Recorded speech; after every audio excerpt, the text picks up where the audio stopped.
इसलिए सबके सामने झुकना सीखो। दूसरे के सामने झुकना की साधारण बात नहीं है। तो दूसरे को अपना से बड़ा मानेंगे तभी झुकेंगे।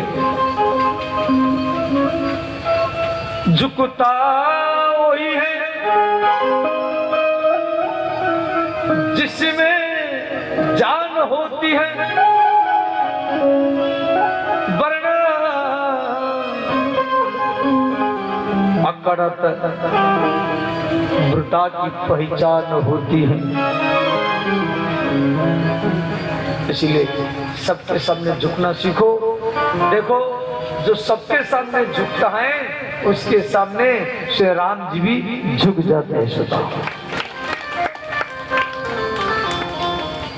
श्री तुलसीदास जी कह रहे हैं, ते सिर कट तुम्हारी समतुला, जो न नमत, नमत मन झुकना, हरि गुरु पद बोला।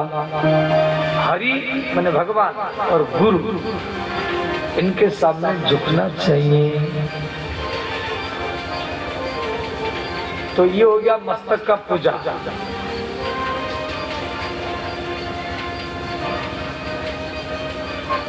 जिन्हीं हरि भक्ति हृदय नहीं आनी, जीवत सब समान प्राणी। और मुख का पूजा क्या है? भगवान के चरित्र को गाना।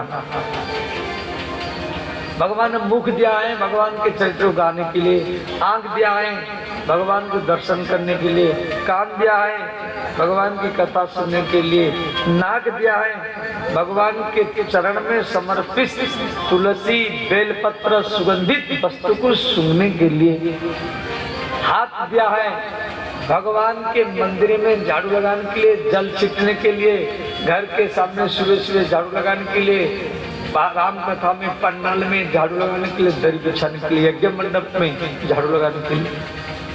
मैं पहले भी बता चुका हूँ, ये हाथों का पूजा। इस व्यास गद्य में बैठकर के जो बोलता है उसको जो लाभ मिलता है, ये पंडाल में जो झाड़ू लगाता है उसको भी वही लाभ मिल जाता है। और चरण का पूजा क्या है? ये तो हाथ का पूजा हो गया। और चरण का पूजा ये है, भगवान के तीर्थ में परिक्रमा करना, या जल उठा करके बोल बम बोलते हुए शिवलिंग में जलाभिषेक करना, या घर से चल करके राम कथा के पंडाल तक आना, ये चरण का पूजा। आप कथा सुनने के लिए इस रात में पति को छोड़ करके, पत्नी को छोड़ करके, दुकान को बंद करके, नींद को छोड़ करके, भोजन को छोड़ करके, और आप यहाँ तक आया है, और यही सबसे बड़ा श्रद्धा है, और यही श्रद्धा राम जी से ही मिला देगा सदा। और ये चरण का पूजा हो गया। तो प्रत्येक इंद्रियों से कैसे पूजा करना चाहिए, ये शिक्षा यहाँ पर रामचरितमानस में तुलसीदास लिखे हैं।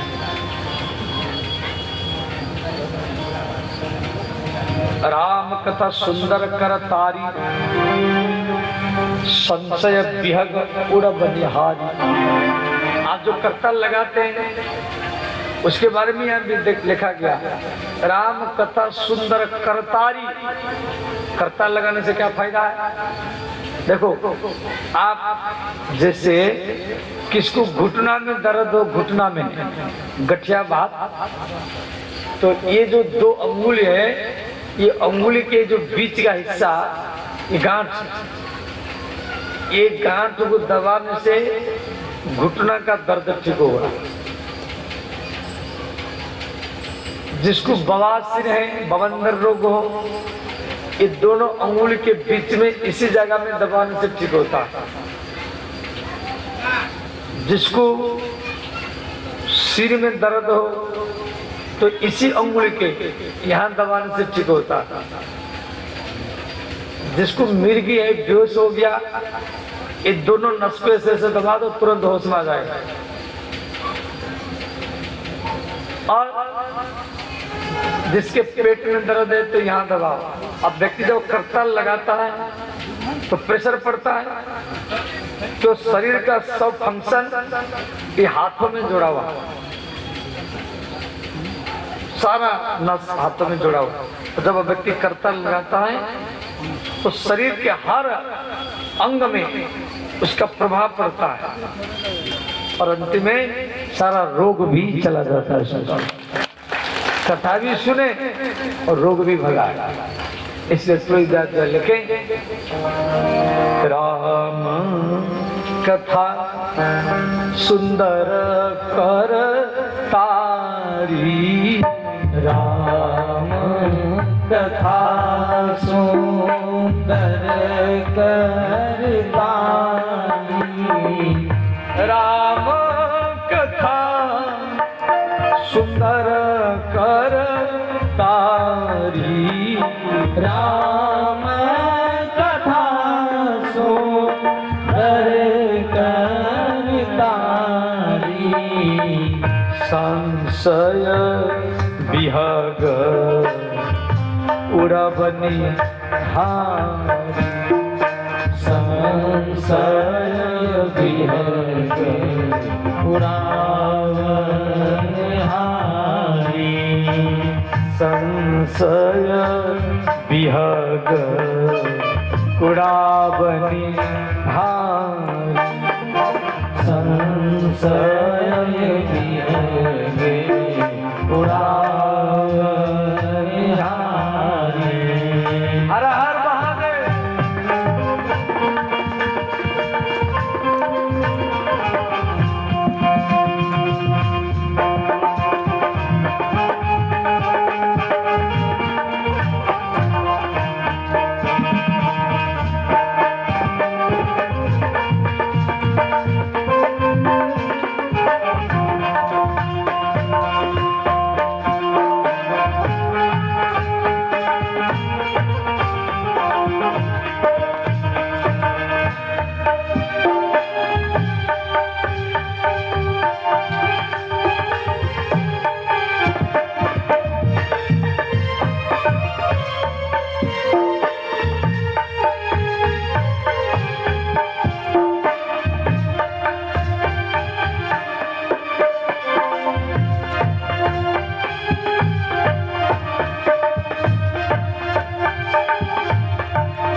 कथा सुंदर करतारी, संशय विहग उड़ा बनिहारी।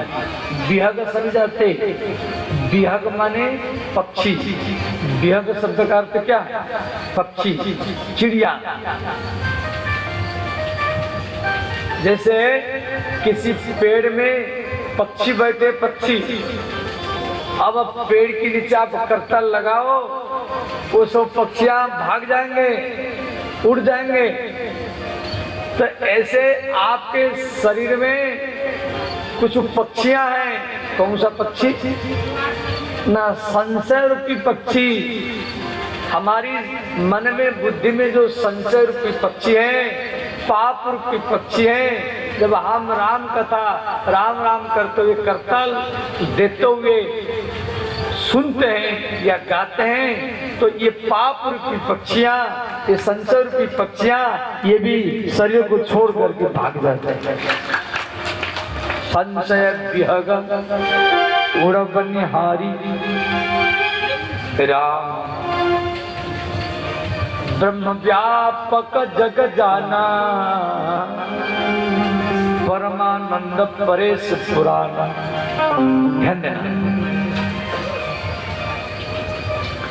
भगवान राम सबके पास हरदम, हर समय, हर परिस्थिति में रहते हैं।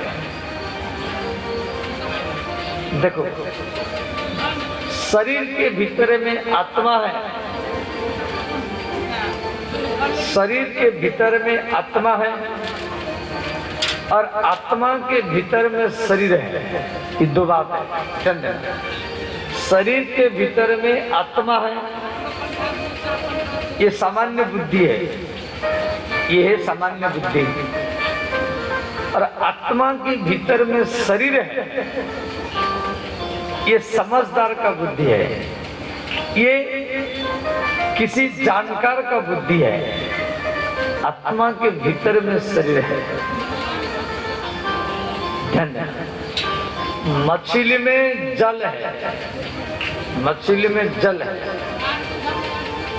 और जल में मछली है।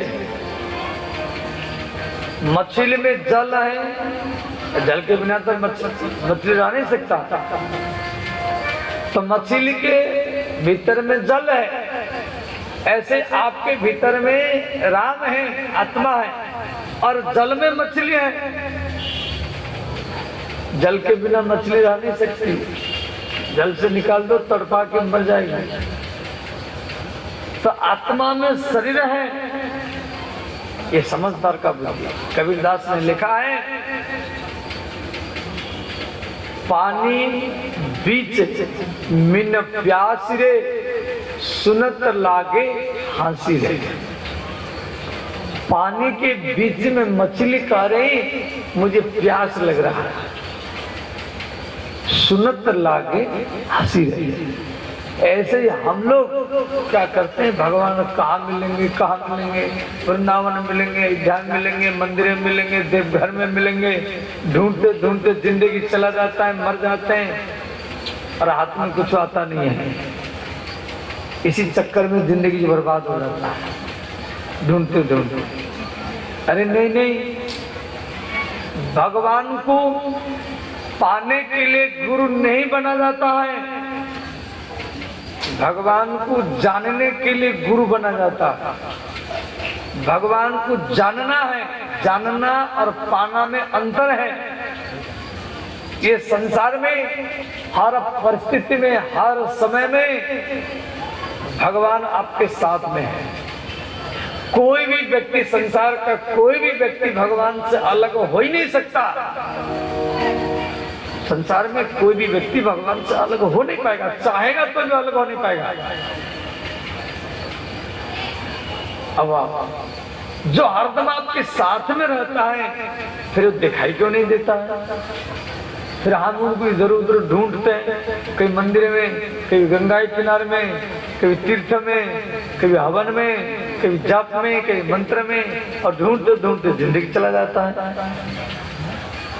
इसी बात को समझना है, ध्यान देना। पहले भगवान आपसे दूर है ही नहीं है, हर परिस्थिति में भगवान आपके साथ में। आप ध्यान देना।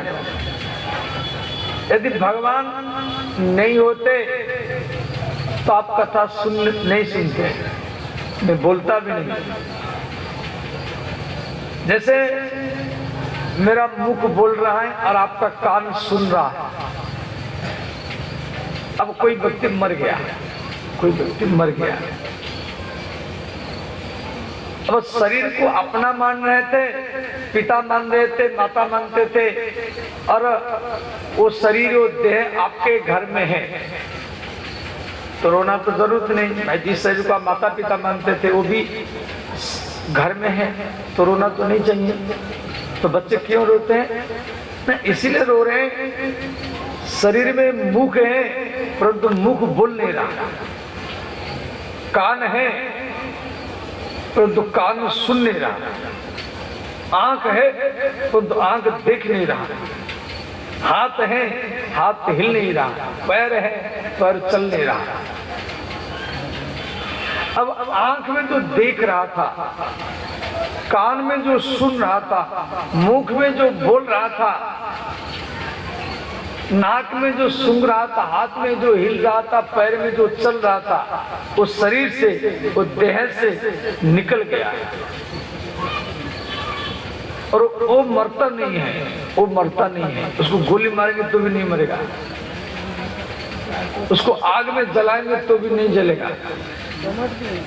गीता में कहा गया, नैनम छिंदन्ति शस्त्राणि, उसको शस्त्र से काट नहीं सकते, नैनम दहति च पावक, उसको आग में जला भी नहीं सकते।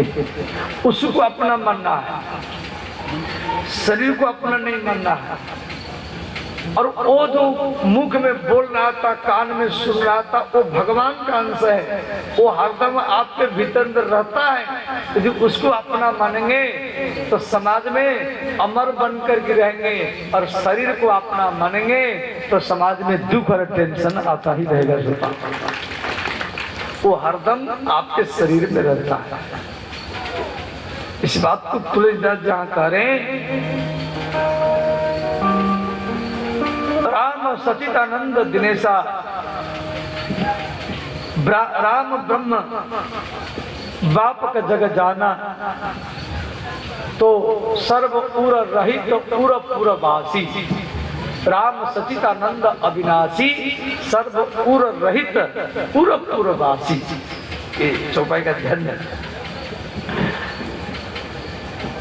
भगवान को अपना मानना ये बुद्धिमान। जब तक आप भगवान को अपना नहीं मानेंगे, देखो आप जिसको अपना मानेंगे ना, आपका मन उधर भागेगा। आप किसी पुरुष को अपना मानेंगे तो आपका मन पुरुष को भागेगा। आप किसी स्त्री को अपना मानेंगे तो आपका मन हरदम उस स्त्री को भागेगा। आप बच्चा को अपना मानेंगे, आपका मन हरदम बच्चा की ओर भागेगा। आप रुपया को अपना मानेंगे, आपका मन हरदम रुपया की ओर भागेगा। आप सम्मान प्रतिष्ठा को अपना मानेंगे, आपका मन हरदम सम्मान प्रतिष्ठा की ओर भागेगा। और आप राम को अपना मानेंगे तो आपका मन राम को ही भागेगा। जब तक भगवान को आप अपना नहीं मानेंगे, वो भक्ति नहीं कहा जाएगा। जब आप भगवान को अपना मानने लगेंगे तो फिर आपको ये तत्व पूरा अनुभव होने लगेगा। भगवान हर दम, हर समय, हर परिस्थिति में आपके साथ में। आपके ऊपर दुख आ ही नहीं सकता। कोई परिस्थिति समस्या आएगा तो आप खेलते खेलते मुस्कुराते उसको समाधान करेंगे। इसलिए भगवान को जानना है। और जाने कैसे जानेंगे ना, किसी जानने वाला का संगत करना पड़ेगा। तुलसीदास जी लिखे, सोई जानई जेहु देहु जनाई, सोई जानई जेहु देहु जनाई,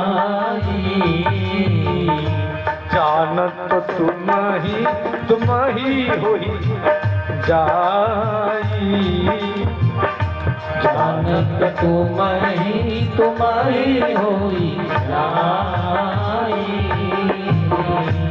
ईश्वर अंश जीव विनाशी, ईश्वर अंश जीव विनाशी, चेतन मल सहज सुख राशि, चेतन अमल सहज सुख राशि। संसार में हर व्यक्ति सहज में सुखी है। सहज सुख राशि, ईश्वर अंश जीव विनाशी। भगवान अविनाशी और आप भी अविनाशी, परंतु हम भगवान को भूल करके, छोड़ करके संसार को अपना मान लिया, बेटा बेटी को अपना मान लिया। इसी कारण हमारे ऊपर दुख आना शुरू हो गया। तो सहज सुख राशि, हर व्यक्ति सहज में सुखी है, परंतु दुख को आप स्वयं बोला रखें। दुख को, टेंशन को आप स्वयं निमंत्रण कर रखे, जिस कारण क्यों हम संसार को अपना माना है।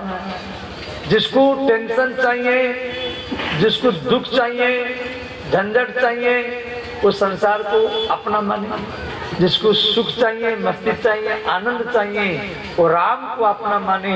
और चुनाव आपके हाथ में है, आप किसको अपना मानते हैं। इसी बात को तुलसीदास जी हमको लिख रहे हैं। वेदांत की बात है तो ध्यान देना। श्री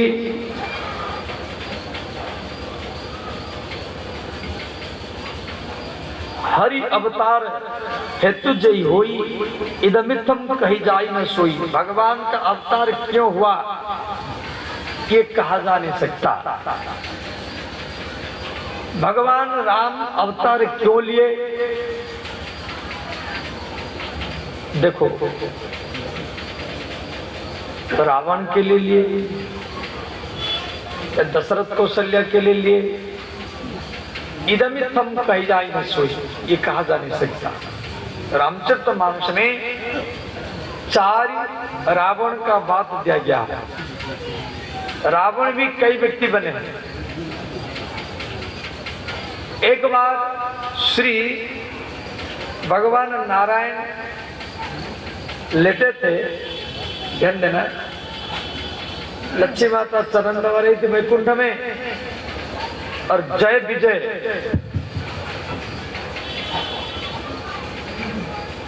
पंखा कर रहे थे। तो भगवान चिंतित थे, तो जय विजय बोले भगवान बताइए किसी लिए क्या सोच रहे हैं। तो नारायण भगवान बोले मेरे प्यारे सेवकों, मेरी इच्छा है थोड़ा सा लड़ने का सुख लेना। लड़ने का भी सुख होता है। जिस प्रकार एक पतिव्रता स्त्री को पति प्रिय है, गैया को हरी हरी घास प्रिय है, एक ब्राह्मण को निमंत्रण प्रिय है, उसी प्रकार एक क्षत्रिय को संग्राम का मैदान भी प्रिय लगता है। सोहम कृष्ण रणोत्सव। तो भगवान बोले मुझे थोड़ा सा लड़ने का सुख लेना है, परंतु ये तभी संभव यदि मेरा कोई विरोधी बने। तो भगवान के सेवक जय विजय जो पंखा कर रहे थे, चरण दबा रहे थे, बोले भगवान आपको सुख देना आपका सेवक का कर्तव्य है, तो आप हमको अपना विरोधी बना दीजिए। तो भगवान क्या किए, सनकादि मुनियों को बुला लिए। सनकादि मुनि सनक, सनंदन, सनातन, सनत कुमार, ये 4 भाई हैं। 5 वर्ष उम्र में रहते हैं। ब्रह्मा जी के प्रथम पुत्र है, कोई स्त्री नहीं थी। ब्रह्मा जी अपने मन से ये 4 पुत्रों को जन्म दिए हैं। ये मात्र 5 वर्ष उम्र में रहते हैं। क्यों? हरि कीर्तन तत्पराहा, ये हरदम कथा सुनते रहते हैं। जो भगवान की कथा सुनता है, भगवान का कीर्तन करता है, उसको ऊपर काल का कोई प्रभाव नहीं रहता है। मृत्युरपि धर्मज्ञ रक्षति, जो भगवान का कथा कीर्तन करता है मृत्यु उसको मारता नहीं है, मृत्यु उसका सेवक बन करके उसका सेवा ही करता है। इसीलिए इनको ऊपर कोई काल का प्रभाव नहीं है। हरदम 5 वर्ष उम्र में रहते थे। तो उनको पृथ्वी लोक से भगवान वैकुंठ लोक को बुला लिया। तो ये 6 दरवाजा को पार करके 7वां दरवाजा में पहुंच गए। तो जय विजय दोनों उनको रोक लिए। तो सनकादि मुनि बोले देखो हम 6 दरवाजा को पार करके आ गए, कोई हमको नहीं रोका और आप कैसे रोक रहे हैं। तो सनकादि मुनि इनको अभिशाप दे दिए, जब आप वैकुंठ में रहने लायक नहीं है, आपको 3 बार राक्षस बनना पड़ेगा। इतने में भगवान नारायण भीतर से आ गए। भगवान सनकादि मुनि को प्रणाम किए, बोले ब्राह्मण देव, मेरा सेवक जो गलती किया है वो गलती मेरा, तो सेवक मेरा। राम सदा सेवक रुचि राखा।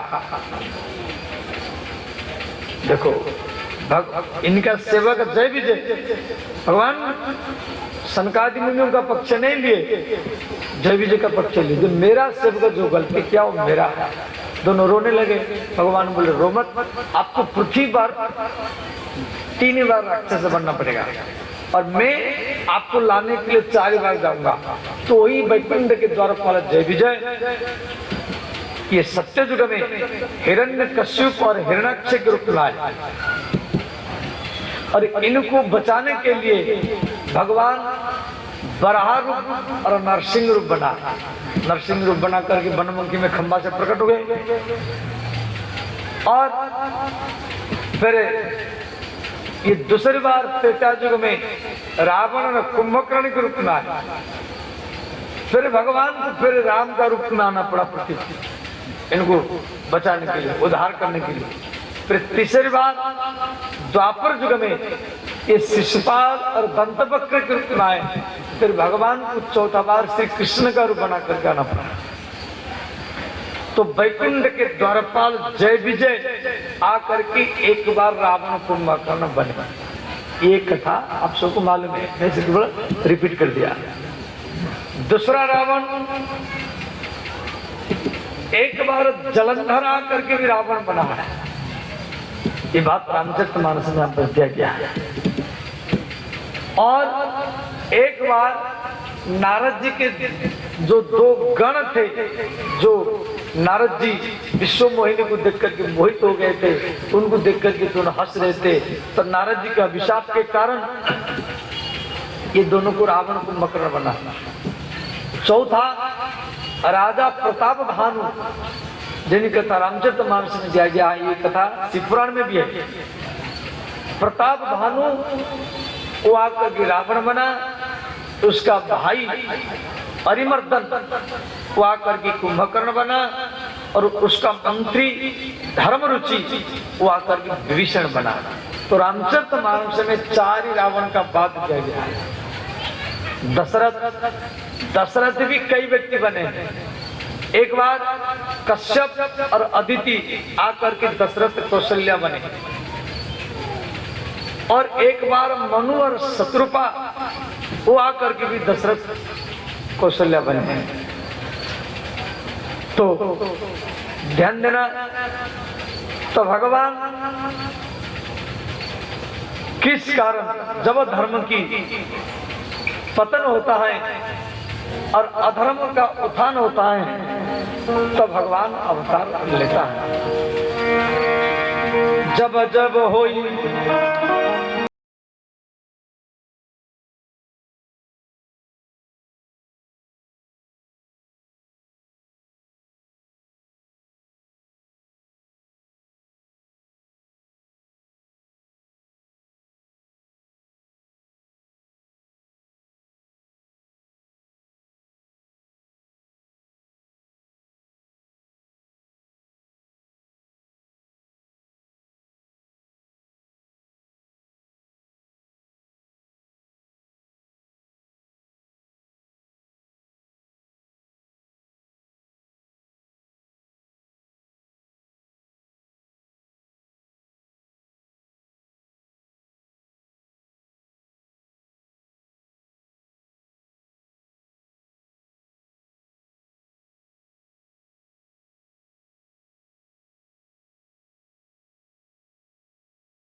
सब गाइए दोनों हाथ।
रामचरितमानस में भगवान शिव पार्वती को कह रहे उमा नारद साप दीन एक बारा कल्प एक तेई लागी अवतारा। पार्वती ने कहा कि नाथ कारण कबन साप मुनि देना, मेरे गुरु नारद अभिशाप क्यों दिए? का अपराध रमापति की ना। भगवान नारायण ने ऐसा कौन सा गलती किए जो मेरे गुरु नारद को नारायण को अभिशाप देना पड़ा? वो बात नारद मोह लीला में यहाँ पर दिया गया है। ये प्रसंग शिव पुराण का है, परंतु तुलसीदास जी इसको रामचरितमानस में लिखे हैं। श्री नारद जी एक बार गंगा के किनारे में इनका मन समाधि में लग गया और इनके समाधि को देखकर के इंद्र भी भयभीत हो गया। देवराज इंद्र ने क्या किया? बसंत ऋतु को अप्सरा को भेजा, कामदेव को भेजा और ये नारद जी के समाधि को तोड़ नहीं पाए। अंत में कामदेव भयभीत हो गया।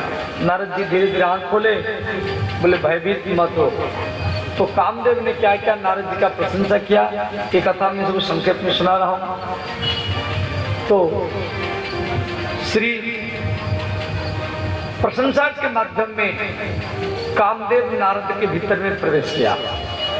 नारद जी को अहंकार आ गया। वो ब्रह्मा जी के पास में चले गए, बोले आप सरस्वती को देख करके मोहित हो गए थे, परंतु काम मेरे ऊपर कोई भी प्रभाव डाल नहीं पाया। फिर उसके बाद में नारद जी शिव जी के पास पहुंचे, बोले महादेव आप भी काम के ऊपर विजय प्राप्त किया था, परंतु आपको काम के बाद में क्रोध आया था। आप तीसरी नेत्र से कामदेव को भस्म कर दिया, परंतु हमको क्रोध भी नहीं आया। तो काम के बाद में क्रोध आता है, इसलिए हम आपसे भी बड़े हैं, हम ब्रह्मा जी से बड़े भी और आप आपसे भी बड़े हैं। भगवान शिव बोले चलो ठीक है, अच्छा हुआ, परंतु ये बात और किसके सामने मत बोलना। अपना मुख में अपनी बड़ाई करना नहीं चाहिए। और नारद जी को अभिमान आ गया, मैं काम के ऊपर विजय प्राप्त किया हूँ, क्रोध के ऊपर विजय प्राप्त किया हूँ। वो सीधा वैकुंठ में चले गए भगवान नारायण के पास और उनके सामने जाकर के अपने मुख में बड़ाई करने लगे। भगवान नारायण समझ गए कि नारद जी को अभिमान आ गया। तो नारद जी वैकुंठ से पृथ्वी पर आ रहे हैं, तो रास्ता में एक श्रीनगर नाम का माया से भगवान एक नगरी बना दिए। वहां का राजा हुए शीलनिधि और उसकी बेटी है विश्वमोहिनी। तो नारद जी जब उसके पास पहुंचे तो राजा शीलनिधि ने अपनी बेटी को कहा, बेटी गुरु जी को प्रणाम करो। तो जब विश्वमोहिनी प्रणाम की,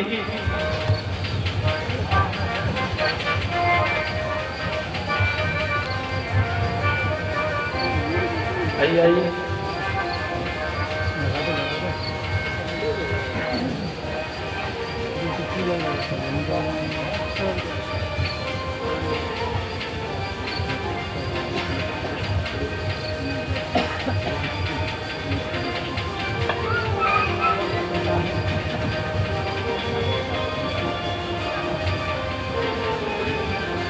तो श्री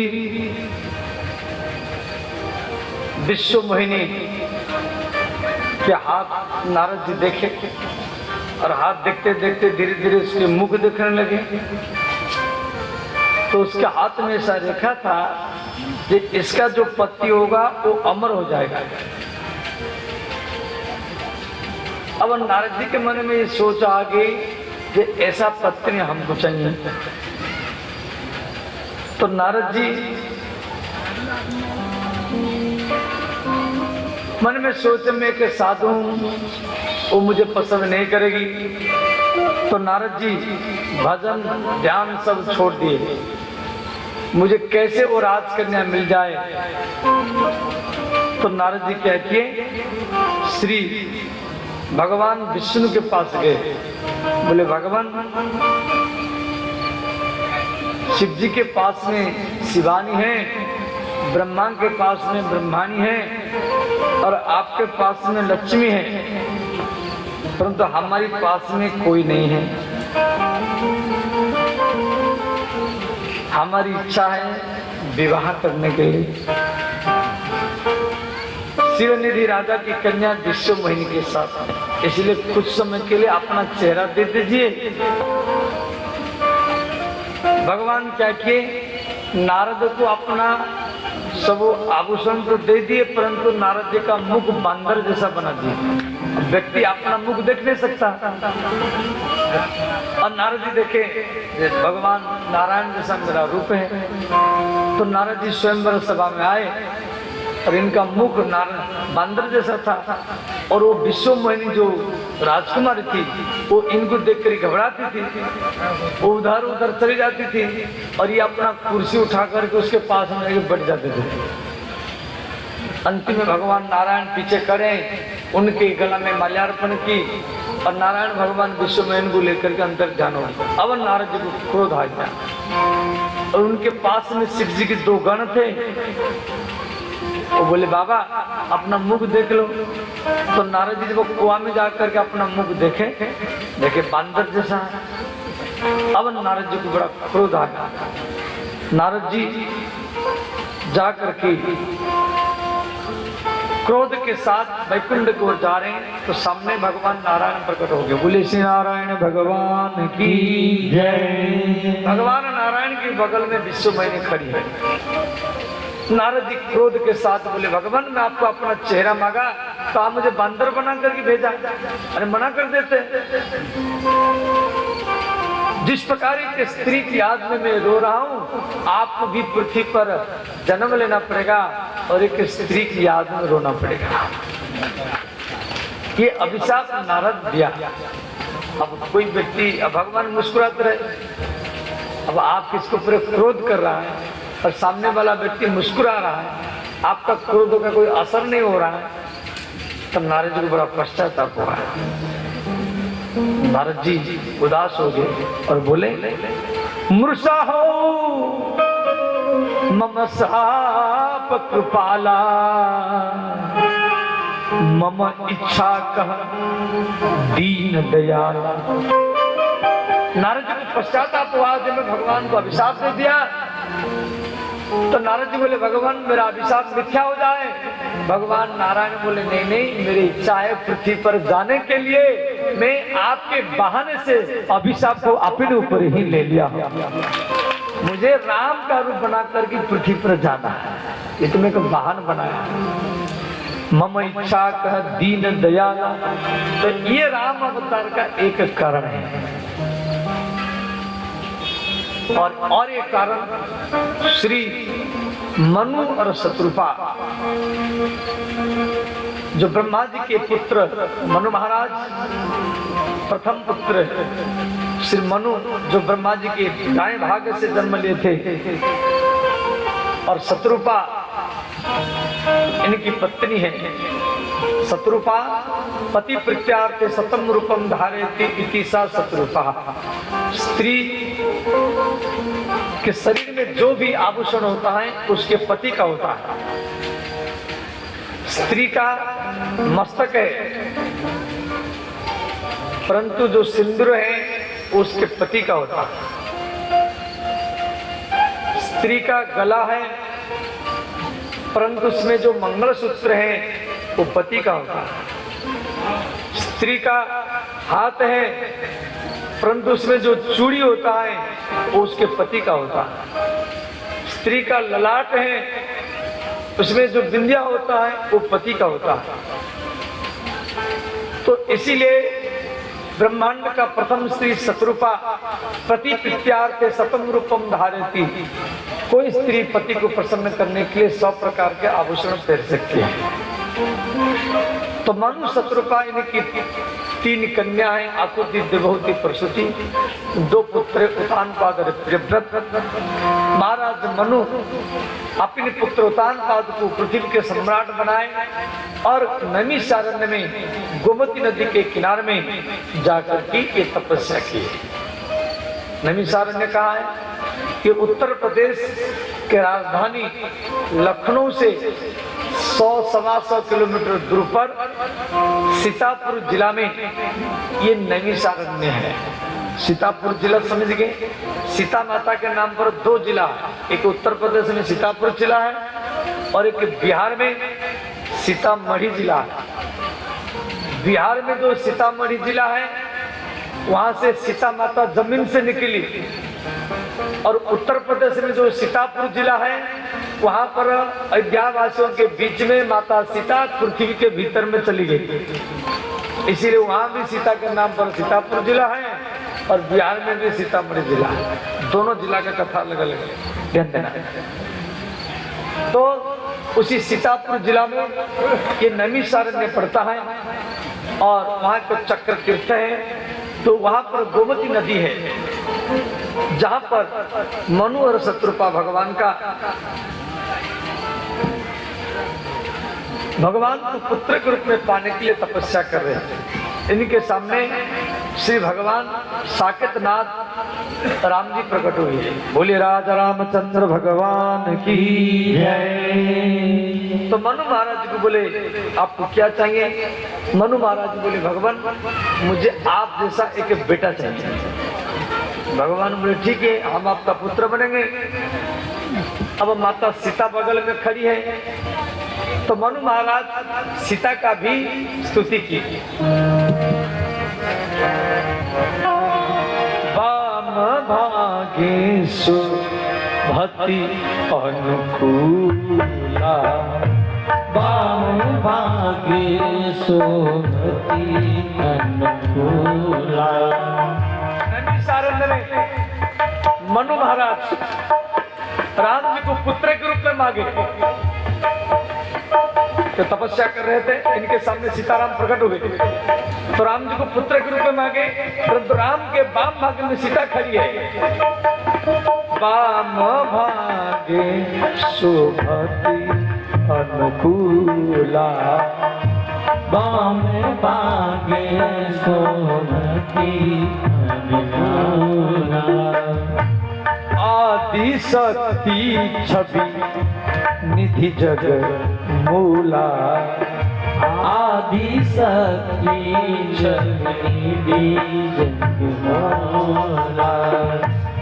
जास्वन सत्य उपु जय गुण खानी, जास्वन सत्य उपु जय गुण खानी। अगणित लक्ष्मी उमा ब्रह्माणी, अगणित लक्ष्मी उमा ब्रह्माणी।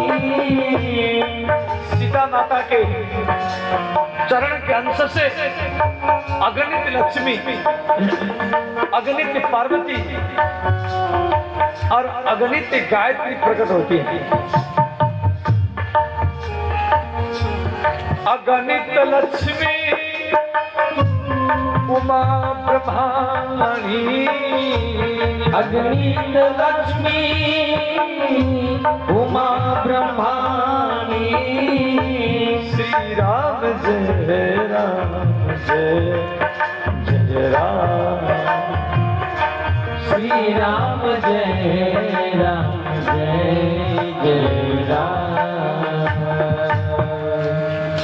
तो मनु महाराज इस प्रकार माता सीता का स्तुति किए तो राम जी को तो बेटा के रूप में मांग लिए और सीता को बेटी के रूप में मांगने के लिए जा रहे थे। तो इनकी पत्नी शत्रुपा इनके हाथ को पकड़ लिया। स्वामी आप क्या कर रहे हैं? मनु महाराज बोले प्रिय मैं राम को बेटा के रूप में मांगा, सीता को बेटी के रूप में मांग लूंगा। तो शत्रुपा मना किया। शत्रुपा ने कहा स्वामी यदि सीता को आप बेटी के रूप में मांगेंगे फिर इसका शादी दूसरे के साथ कराना पड़ेगा, फिर ये दूसरी घर चल जाएगी। इसको बेटी के रूप में मत मांगिए और ये दूसरी घर में जन्म ले और हमारी घर में पुत्र वधू के रूप में आ जाए, बहू के रूप में मांगिए। तब मनु महाराज को ज्ञान आया और अंत में राम को तो पुत्र के रूप में मांगे और सीता को पुत्र वधू के रूप में मांगा। बोले हे आदिशक्ति जगत माता, राम के वामांगी, आप मुझे पुत्र वधु के रूप में चाहिए। आप जनकपुर में जन्म ले और अयोध्या में बहू के रूप में आ जाए। इस प्रकार ये एक कारण है राम अवतार का कारण। मनु शत्रुपा, वही मनु महाराज दशरथ बने और शत्रुपा आकर के कौशल्या बने। श्री प्रतापवान की कथा आप लोग को सुन चुके हैं। अब ध्यान देना, श्री ब्रह्मा जी के पुत्र पुलस्त मुनि, ब्रह्मा जी के पुत्र का नाम है पुलस्त मुनि। और पुलस्त मुनि के पुत्र हैं, पुलस्त मुनि के दो पुत्र हैं। एक है अगस्त मुनि और एक है विसर्पा। तो विसर्पा के 3 पत्नी है, राका, मालिनी और केकेसी। तो केकेसी के पुत्र 3 हैं। विसर्पा के पत्नी केकेसी, जिसके 3 पुत्र हैं, रावण, कुंभकर्ण और विभीषण। विसर्पा की जो दूसरी पत्नी राका, उसके 2 पुत्र हैं, खर और दूषण। तीसरी पत्नी मालिनी, उसका बेटा है त्रिशिरा। ये सब विसर्पा के पुत्र है, रावण के भाई है। ध्यान देना, ब्रह्मा का पुत्र पुलस्त मुनि, पुलस्त मुनि के पुत्र विसर्पा ऋषि और विसर्पा ऋषि की पत्नी केकेसी और उसका बेटा है रावण, कुंभकर्ण और विभीषण। तो रावण का अर्थ है रावयति रुलायति स रावण, माने जो समाज को रुलाए। रावण जब अपनी मां के गर्भ में आया तो विसर्पा ऋषि बोले, प्रिय आपके गर्भ में जो बालक है ये बड़ा दुष्ट है, इसके जन्म लेने से सारा समाज रोएगा, ब्रह्मांड रोएगा। तो केकेसी रावण को कई वर्ष तक गर्भ में धारण किया, उसको जन्म नहीं दिया।